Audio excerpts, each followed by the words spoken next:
Soy Fernando Díaz Villanueva, hoy es 14 de enero de 2020 y esto es La Contracrónica.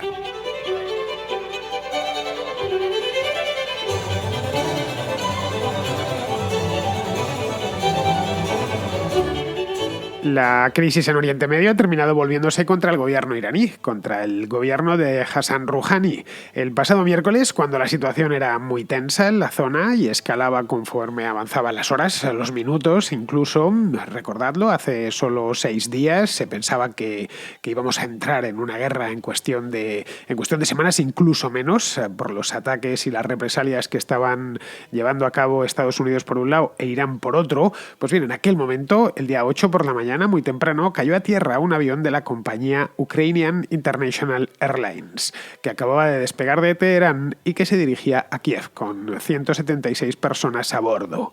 Las autoridades iraníes al principio mostraron confusión y luego posteriormente ya se desvincularon del asunto. En principio se pensó que pudo haber sido un infortunado accidente. En el peor momento, eso sí, pero las casualidades existen. Podría haber sido un error, un fallo técnico, un fallo del piloto que llevase el avión contra el suelo. Pero un vídeo que se hizo público en las redes sociales, más las sospechas de los propios investigadores preliminares, sospechas más que fundadas, de que el avión no se había caído por sus propios medios, sino que lo habían derribado, obligaron al gobierno iraquí a reconocer los hechos ya posteriormente. Esto fue 2 días después, 3 días después exactamente, el sábado por la mañana. El avión, que como os decía, iba ocupado por 176 personas de 6 nacionalidades diferentes, fue abatido, y esto ya son datos oficiales, por la artillería antiaérea no del ejército iraní, de la Guardia Revolucionaria. Hago esta distinción porque es importante, con un misil tierra-aire de fabricación rusa. La indignación, como era de prever, recorrió todo el mundo, especialmente Canadá, de donde provenían 63 de los 176 pasajeros, pero también recorrió la propia Irán. El mismo sábado dieron comienzo las protestas, primero en forma de vigilias por las víctimas y luego ya posteriormente de manera abierta como manifestaciones callejeras. De este modo, Hassan Rouhani, que ya estaba coleccionando los problemas fuera, ahora también los empieza a coleccionar dentro.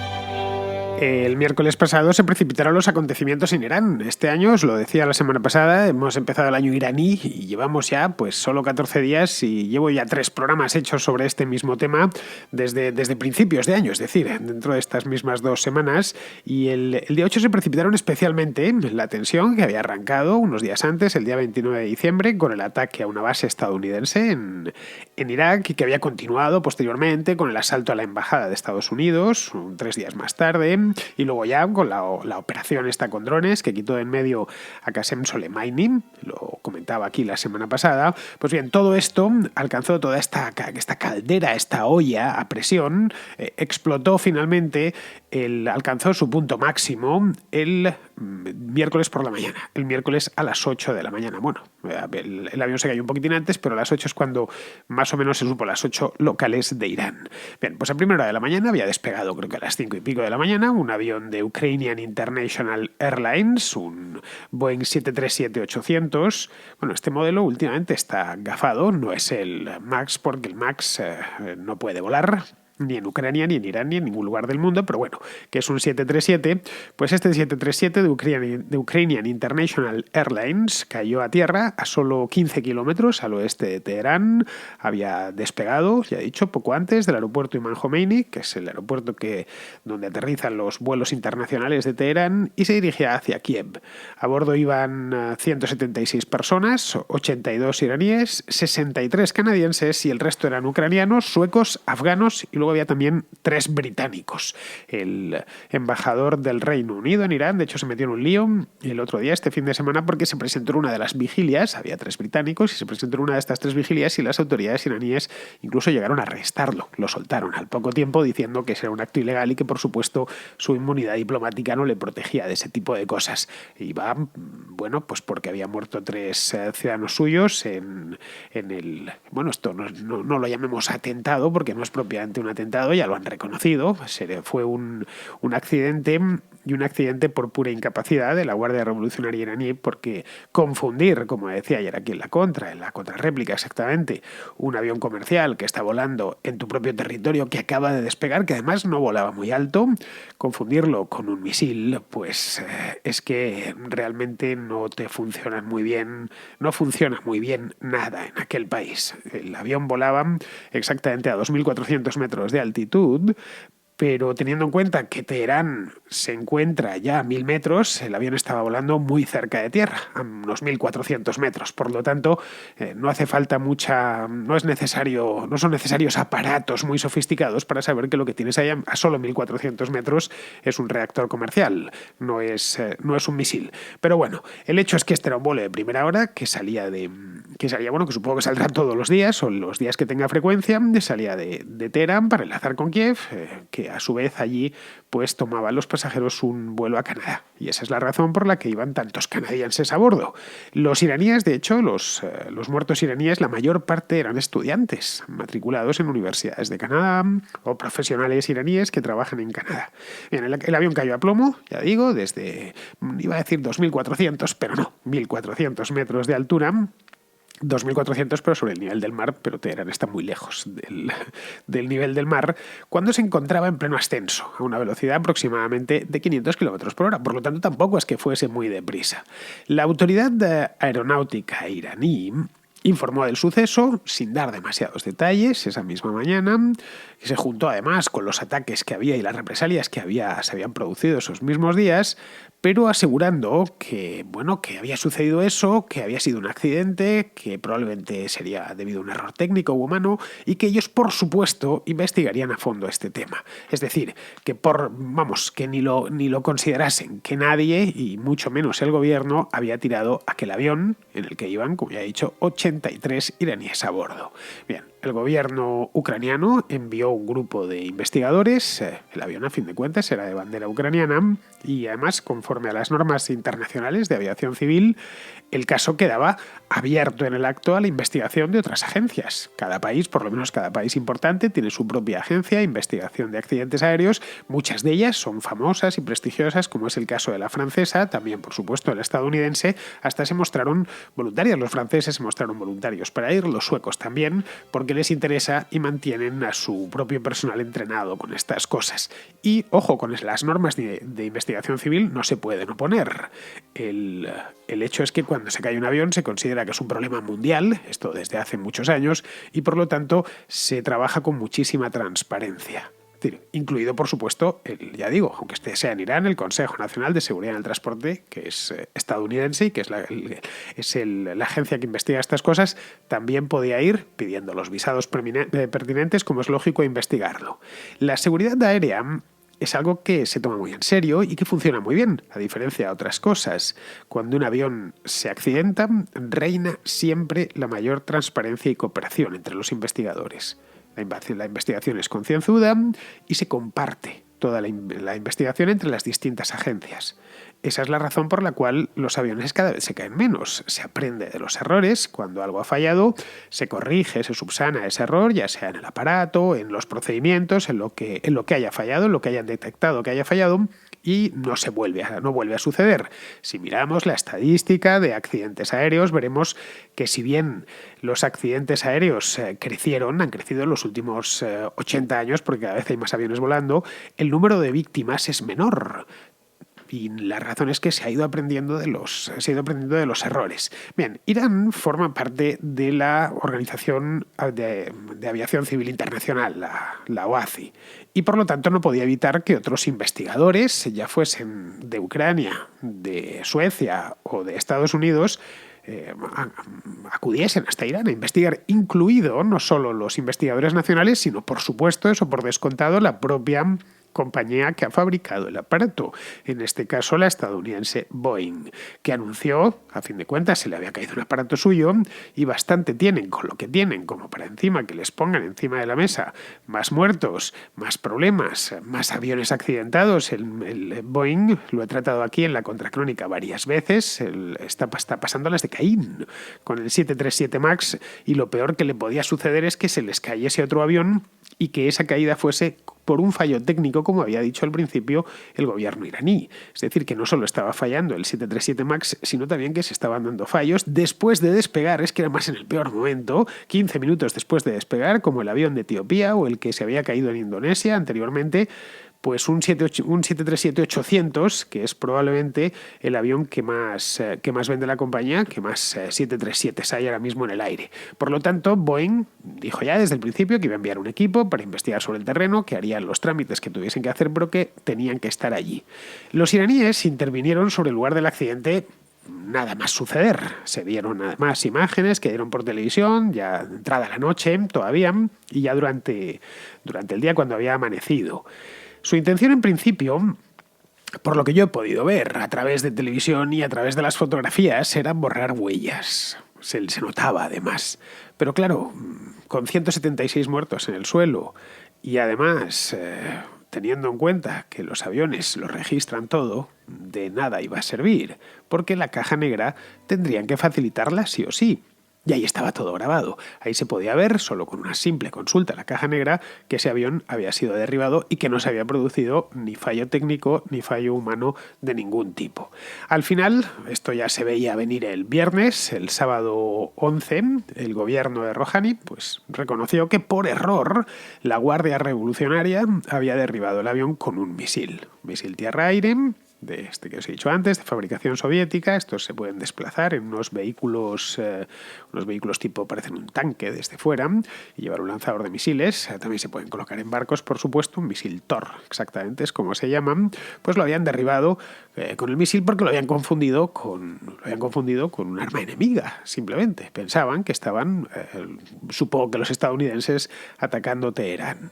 Pero claro, horas antes los iraníes aseguraban que no, que esto no tenía nada que ver y que ellos simplemente pues eran poco menos que las víctimas, que el accidente era por un fallo técnico. Pero claro, el avión era bastante nuevo. Tenía solo 3 años y los pilotos eran muy experimentados. La compañía ucraniana se encargó de dar la cantidad de horas que llevaban los pilotos volados. El avión tenía solo 3 años desde que se estrenó, se había comprado nuevo y estaba al día con las revisiones. Por lo tanto, todo dependía de lo que saliese de la caja negra. Así que antes de que la caja negra fuese consultada por otras agencias o por la propia Boeing, lo que decidieron es decir la verdad y decirla de golpe. Incluso la dijeron por Twitter. El propio Hassan Rouhani su jefe de prensa puso un tuit. La condena internacional, como no podía ser menos, pues no tardó en llegar. A Donald Trump en esto le ha venido Dios a ver, ha bajado Dios del cielo y le ha venido a ver de nuevo. Este hombre tiene una suerte tremenda, tiene una baraca que decían que tenía Franco, es decir, una especie de suerte providencial. Por 2 razones. La primera, porque aquello dejaba a su enemigo a la altura del betún. Eso para empezar. Es decir, venía a confirmar lo que él decía. Estos tipos son poco menos que unos fanáticos y unos asesinos que han llegado incluso a derribar un avión civil lleno de pasajeros, con 176 pasajeros a bordo, la mitad de los cuales eran de su propia nacionalidad. A ver, no se me ocurre mayor maldad que derribar un avión con 176 civiles a bordo. Eso por un lado. Y luego por otro, servía para desescalar la tensión en la zona. Algo que Trump buscaba de manera un tanto desesperada desde casi el principio, porque lo último que le interesa a este hombre es una guerra en el Golfo Pérsico, con el lío que tiene en casa montado con el impeachment y en fin, y sobre todo y especialmente con las elecciones a la vuelta de la esquina.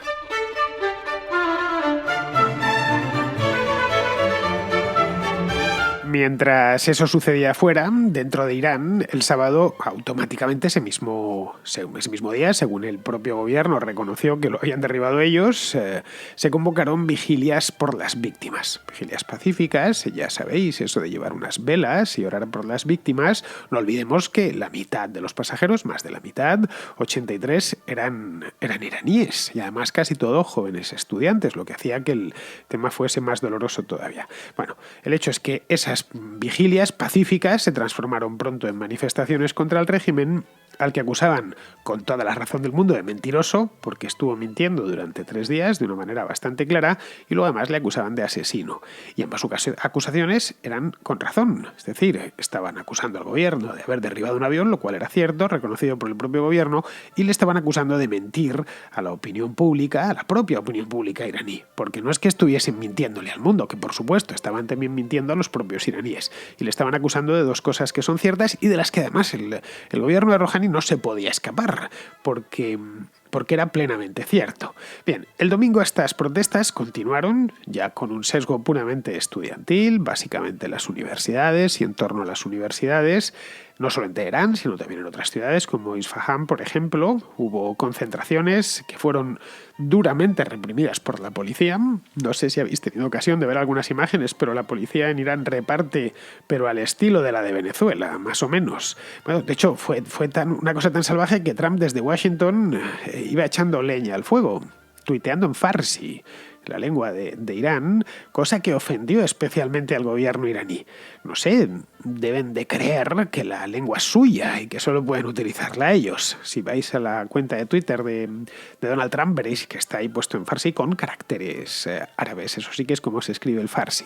Bien, estas manifestaciones muchos las percibían, especialmente los propios manifestantes, pero también el gobierno, como la continuación natural de las que se produjeron entre octubre y diciembre del año pasado, con motivo de la subida del precio de la gasolina.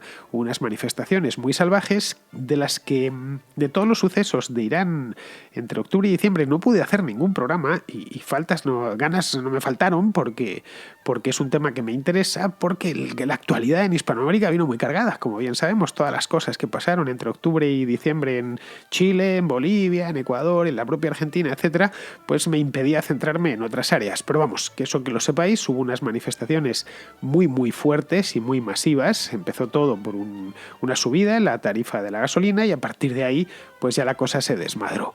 Bien, aquello fue una auténtica escabechina, lo de estos 2 meses. No se sabe a ciencia cierta a cuánta gente mató la policía porque el gobierno no ha dado datos, el gobierno iraní.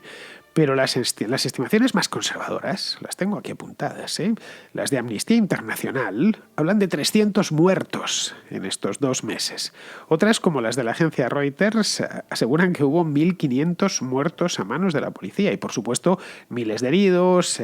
Las cárceles se han llenado de detenidos de todas estas manifestaciones. Claro, visto así, se entiende a la perfección que los manifestantes de este fin de semana, a raíz de lo del avión, lo viesen como una continuación de algo que habían dejado parado, iba a decir en Navidad, pero es que Irán es un país musulmán y no tiene Navidades, pero bueno, justo antes de la Navidad, la última de las manifestaciones creo que fue, lo he visto antes, el 17 de diciembre, pues que no hace ni siquiera un mes, cuando se produjo esta manifestación y luego posteriormente llegaron hasta el extremo, esto ya fue durante nuestras Navidades, que la gente que iba a los cementerios a visitar a los muertos, la policía iraní no les permitía acceder a estos cementerios. Fue una cosa curiosa, lo he visto en unas noticias mientras preparaba el programa y me parece una maldad tremenda. Pero bueno, la última gran protesta fue el 17 de diciembre en una universidad de Teherán, del norte de Teherán, y la cosa se había paralizado. Claro, después de poner cientos de muertos encima de la mesa, y este sábado se reinició.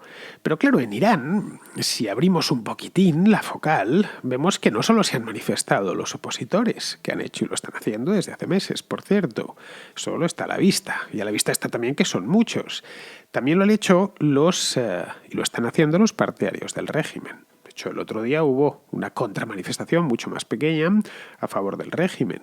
Pero recordemos, hace poco más de una semana, la manifestación masiva con motivo del funeral de Qasem Soleimani. Imágenes que se dieron por todo el mundo y que realmente había mucha gente en aquella manifestación de Teherán. Luego el país, como conclusión de esto, de nuevo extrayendo lo que tenemos que extraer de la realidad, de los hechos, lo que vemos es que Irán está mucho más fracturado de lo que desde fuera se piensa. Y desde luego de lo que le gustaría a los líderes de la revolución, que de puertas afuera venden como si en el país hubiese una unidad absoluta y estuviese todo el pueblo, o prácticamente todo el pueblo iraní, apoyando la revolución y detrás de su gobierno. No es así, ni muchísimo menos.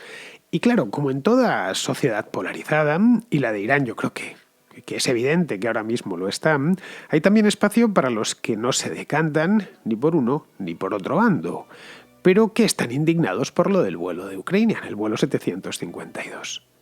Estos son los que están ahora mismo pidiendo no el fin del régimen, pero, de hecho, en ningún periódico iraní se puede pedir el fin del régimen, pero en algunos que están así asá, es decir, que están en ese punto en el que, si bien no se oponen de manera frontal al régimen, porque no pueden hacerlo, la libertad de expresión en Irán no está reconocida como tal, bueno, está reconocida como tal, pero en la práctica no, pues estos están pidiendo dimisiones. Están pidiendo que se depuren responsabilidades. El régimen iraní no es monolítico. A ver si lo entendemos. Hay facciones, como prácticamente todas las dictaduras, yo creo que a excepción de la de Corea del Norte. E incluso ahí lo que pasa es que no se sabe tan bien ahora sus facciones dentro del gobierno.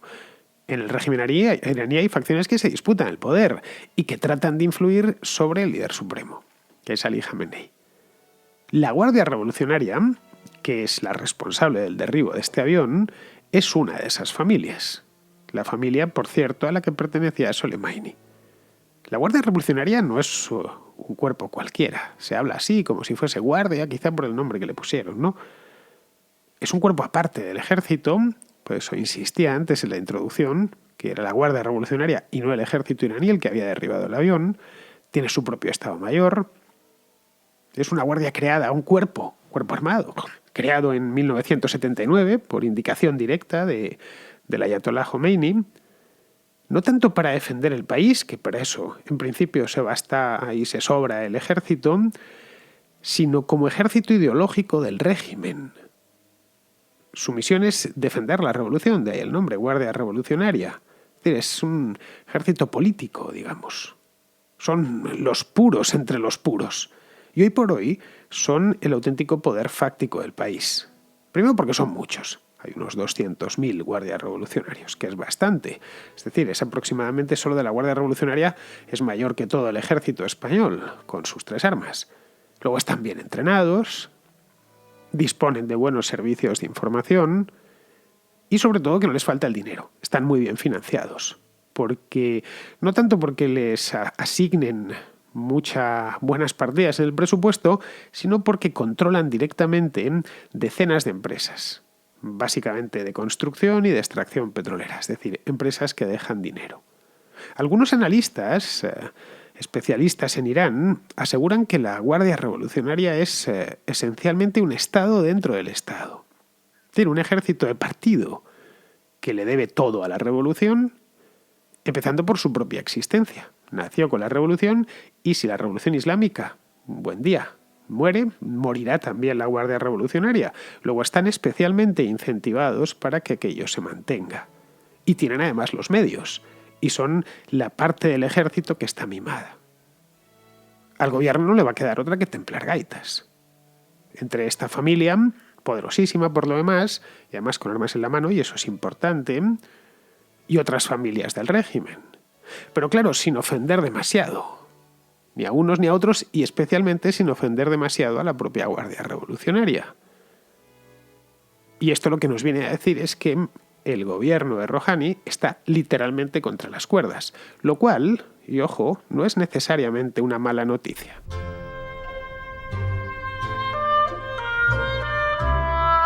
Vamos con la contrarréplica, empezamos con Antonio, que tiene una pregunta sobre el Brexit. Muy buenos días, don Fernando.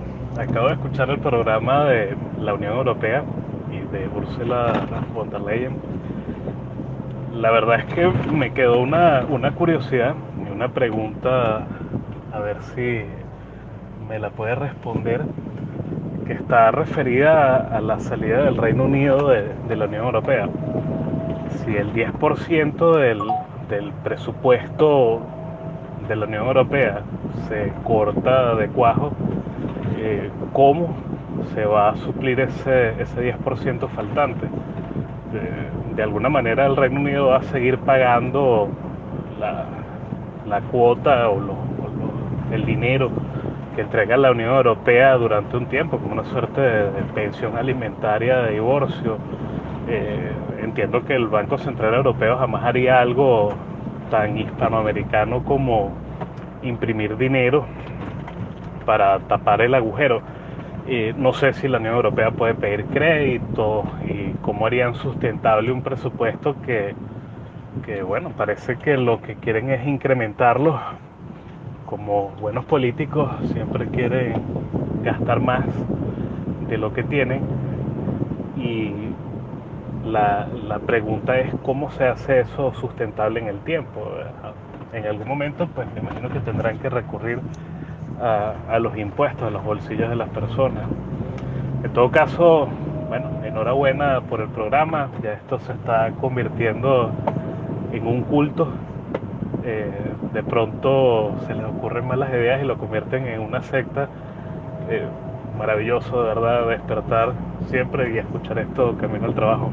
Bueno, Antonio, lo compensarán el resto de países, básicamente Alemania, Francia, Italia y España, que son los que más contribuyen al presupuesto, porque esto de la contribución al presupuesto pues va atado al tamaño de la economía, y estas cuatro son las más grandes de la Unión Europea. Antes estaba también el Reino Unido, pero se ha ido. Bien, seguimos con Álvaro, que hace un aporte sobre las comisarías comunitarias. Te dejo este mensaje simplemente porque hoy has hecho referencia al número de comisarios de la presidenta de la Comisión Europea, von der Leyen. Ya en el Tratado de Lisboa, el apartado 5 del artículo 17 del Tratado de la Unión Europea establecía que los miembros de la Comisión iban a ser elegidos mediante un sistema de rotación y que el número de miembros o de comisarios sería de 2/3 del número de Estados miembros, incluyendo al presidente y al alto representante de Asuntos Exteriores. Sin embargo, en ese mismo artículo se habilitaba al Consejo Europeo para modificar por unanimidad el número de comisarios. Y así fue que en decisión del Consejo Europeo del 22 de mayo de 2013, y con ocasión de la inminente entrada de Croacia en el club europeo, se decidió que se mantendría el número de un comisario por Estado miembro. De tal manera que hasta ahora había 28 y pues con la salida del Reino Unido habrá 27. Pero no es una decisión de la presidenta de la Comisión Europea, sino que fue una decisión que, contra el espíritu del Tratado de Lisboa, tomó el Consejo Europeo por unanimidad. Un saludo. Pues muchas gracias, Álvaro. Desconocía que el número de comisarías y todo esto lo habían incluido en el Tratado de Lisboa. Bueno, es un poco lo que decía ayer, ¿no? Las cuotas, que en este caso lo que no habían incluido en el tratado, se encargaron de hacerlo por aclamación, porque los acuerdos estos por unanimidad son básicamente así, y la idea era que todos los países tuviesen algún tipo de representación dentro de la comisión para que no sé si se sintiesen preteridos o apartados, ¿no? Ya sabes que algunas cuotas en la Unión Europea van por zona, por área, y otras directamente por país. Bueno, de ahí que haya comisarías tan raras. Estuve ayer, mientras preparaba el programa, echando un vistazo a las comisarías de von der Leyen y me encontré algunas fascinantes. Hay una que lleva un liberal esloveno que se llama Comisaría de Gestión de Crisis Management. No sé, me llamó la atención. Luego hay otra que lleva una griega que se llama, y esto es literal, Comisaría para la Promoción del Estilo de Vida Europeo. Como si eso existiese. No sé, nuestro estilo de vida en España es parecido al de Argentina, no al de Finlandia. Pero bueno, tenían que rellenar y no sabían cómo, así que empezaron a inventarse cosas como lo de la promoción del estilo de vida europeo. Bien, vamos ahora con Israel de Vigo, que nos trae una noticia de este fin de semana. Con motivo de la investidura, pues se ha mencionado, se ha puesto otra vez encima de la mesa el tema de la libertad de expresión y sus límites. En este caso focalizado pues en la representante de los grupos filoetarras en el Congreso de Bildu, pero ha pasado desapercibido, evidentemente, por apagón informativo de las televisiones, la peripecia de un señor que se calentó y se fue adelante de Ferraz a poner ahí un cartel y a dar la tabarra, pues bueno, que sin ningún tipo de justificación, porque como nos repiten los separatistas y los progres, él estaba pacíficamente haciendo uso de su libertad de expresión, como bien decía el señor, en una zona en la que no se había restringido el paso y en la que se podía estar, bueno, pues la cosa derivó en que entre 4 policías lo sacaron de allí a rastras y pasó la noche en el calabozo. Varias reflexiones. La primera es que si un podemita se calienta y se va, pues no sé, a Génova 13 o a la sede de Vox a dar la lata, dudo mucho que veamos la imagen de que 4 policías lo sacan de allí a las primeras de cambio, a rastras y lo meten en un calabozo. Y después una simpática anécdota de La Sexta, esos grandes profesionales de la información, que los acontecimientos de Barcelona habían hecho una crónica en la que se estaban arrojando bolsas de basura a, no sé si era una comisaría o la delegación del gobierno, y que los de La Sexta decían que la gente seguía arrojando bolsas de basura pacíficamente. Pues mira, Israel, yo la historia de este señor en la calle Ferraz me enteré por las redes sociales, por Twitter, creo, y la verdad es que me dio mucha lástima este señor. No sé si eso partió de la propia policía, el jefe del destacamento de policía que había allí, o de algún cargo político, pero vamos, fue una alcaldada en toda regla. De cualquier manera, ya sabes que el activista y el militante, y en La Sexta son activistas y militantes, los activistas aplican por sistema la ley del embudo, es decir, la parte ancha para ellos y la estrecha para todos los demás. Bien, seguimos con Mauro de Argentina, que se plantea cómo diablos va a gobernar Pedro Sánchez con semejante debilidad parlamentaria. Me interesan mucho los temas iberoamericanos y en especial en cuanto a España. Me interesa mucho saber cómo podrá ser este nuevo gobierno para sacar sus leyes. Y aquí te quiero preguntar en base al desconocimiento que tengo. Yo soy abogado, pero desconozco el procedimiento en España. En España hay doble cámara. Imagino que si es como en Argentina, la Cámara de Senadores por lo general está formada más por los partidos tradicionales, digamos, y la Cámara de Representantes o la Cámara de Diputados aquí es una expresión más candente de los nuevos movimientos populares. Mi pregunta sería, para sacar las leyes se necesita la aprobación de ambas cámaras, porque en caso de que suceda eso, no solo va a tener que pactar en la Cámara de Representantes con sus 5 socios, sino que después va a tener que acordar con el Partido Popular en la Cámara de Senadores. Bueno, te consulto cómo es el sistema ya, porque la verdad lo desconozco y con vista a cómo se va a llevar a cabo el nuevo gobierno me interesa. Muchísimas gracias y os felicito por el programa. Pues mira, Mauro, en España hay doble cámara, efectivamente, el nuestro es un sistema bicameral, pero el Senado es un poco de adorno, es decir, que puede retrasar la aprobación de una ley, pero no bloquear su aprobación. Es decir, la ley puede ir rebotando en el Senado durante creo que es un máximo de 2 años. Ya después vuelve al Congreso y aunque no tenga la aprobación del Senado, termina siendo aprobada. Luego además el PSOE también tiene mayoría en el Senado, así que tampoco serviría de mucho. El problema de Sánchez no es ese, no es que haya una segunda cámara. El problema de Sánchez es que no tiene mayoría absoluta en el Congreso, en la Cámara Baja, que es donde de verdad se legisla. Y en España necesitas mayoría absoluta para aprobar las leyes orgánicas, que son las importantes. Los presupuestos también necesitas mayoría absoluta y sin presupuestos no se puede gobernar. Puedes ir prorrogando, pero es que él está ya gobernando en 2020 con los presupuestos hechos por el Partido Popular, por Mariano Rajoy, que en paz descanse, entre comillas, hechos en 2018, es decir, está con los presupuestos de hace 2 años y los ha ido prorrogando y los necesita nuevos porque además el presupuesto es la primera herramienta para hacer política, especialmente la política de la variedad que quiere hacerla él y sus socios.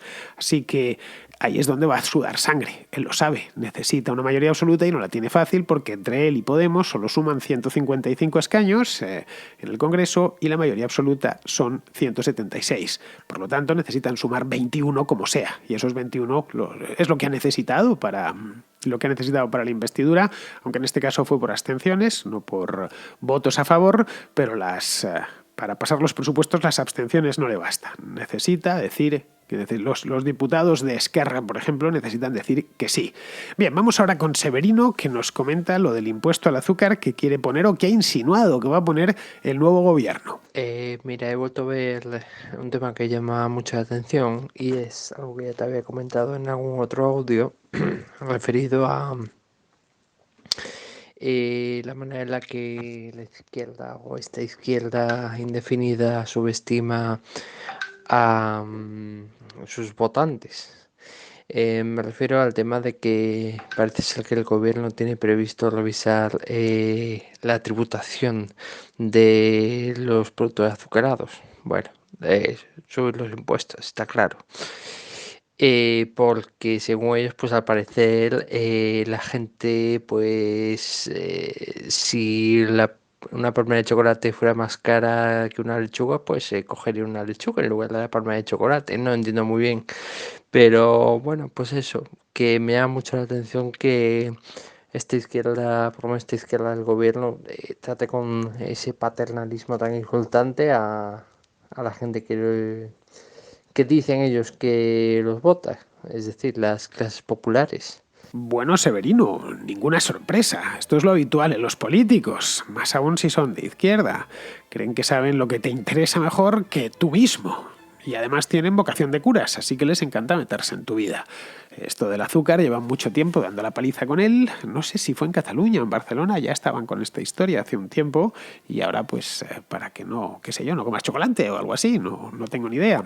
Así que, como les han dicho, bueno, y aparte, hartarte de chocolate evidentemente es malo, pero cada uno es libre de hacer un poco lo que le plazca. Y el chocolate, el azúcar en general, no es bueno pasarse con él, pero tampoco es un veneno. Es decir, que no estamos hablando de vamos a regular, qué sé yo, el uso del matarratas y a poner aquí una calavera. No. El azúcar, nuestro cuerpo, los hidratos de carbono los necesita.